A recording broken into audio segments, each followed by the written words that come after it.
Hello, and thank you for joining us for our final project, the Small Unmanned Aerial System, or SUAS as we've been referring to it as. Can your drone fly it alone? This question serves as a central premise for the SUAS project. The main objective of this project was to design and implement an application for our clients, which would allow the DJI Mavic Air drone to navigate through a maze on its own. However, given the constraints that we encountered following the transition to remote learning, the team decided, along with our clients, that the best course of action was to pivot to a similar project involving designing a solution to a maze emulator program.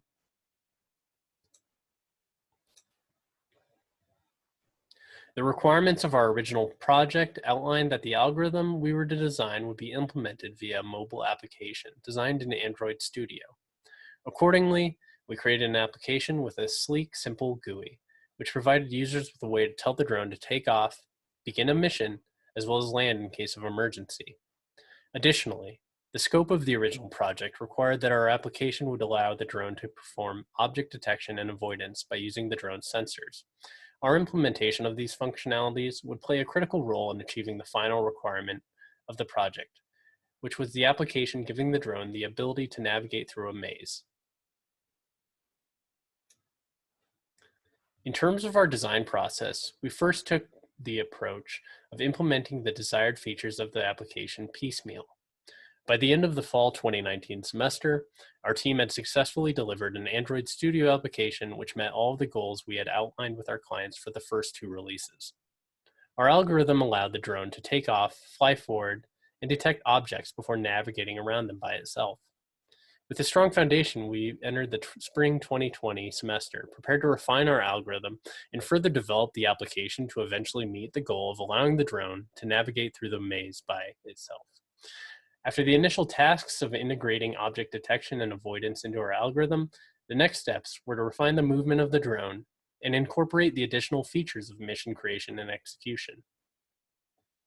Before we were able to get these last features fully functional, the unprecedented circumstances of the COVID-19 pandemic presented us with several unforeseen obstacles.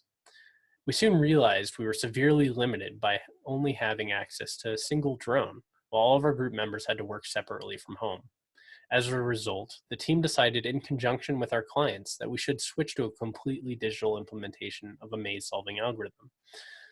Using an emulator provided by the client, which randomly generated different mazes. Our new task was to design a Java program which could solve any maze generated by this emulator. Our team eventually succeeded in implementing an optimal maze-solving algorithm which followed a set of very simple rules. Move forward until an object is detected. Attempt to navigate around the object's side. In the event a dead end is encountered, backtrack and attempt to navigate around the obstacle's other side. Repeat until the goal is found.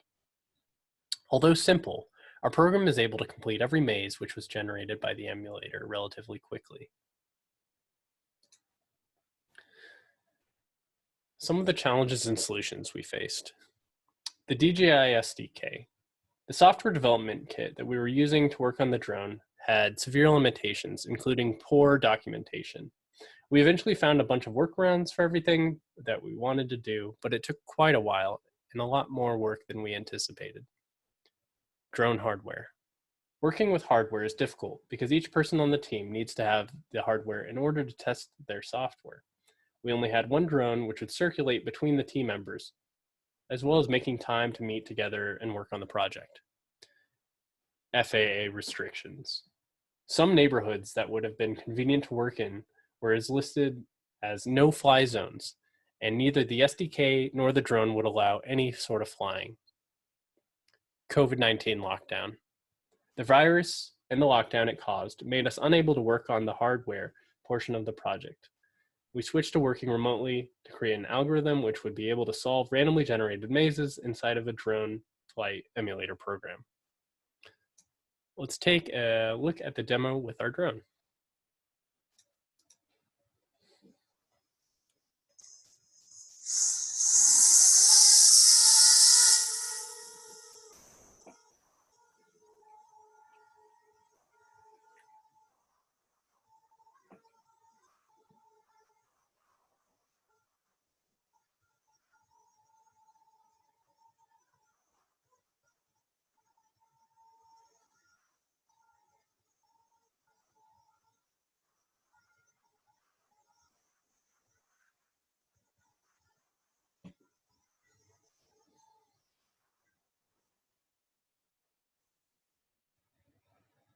So this demo is demonstrating that the drone's object detection is fully working. It is encountering an object and it is deciding to land safely rather than continue forward. Here's our emulator demonstration.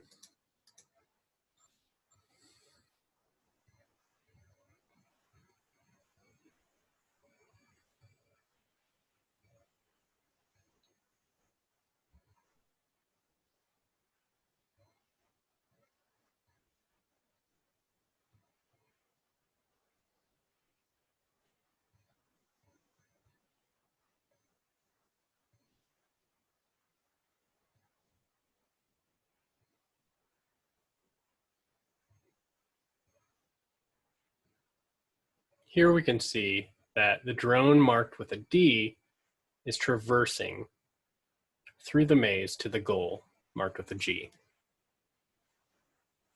The X's are obstacles. Testing.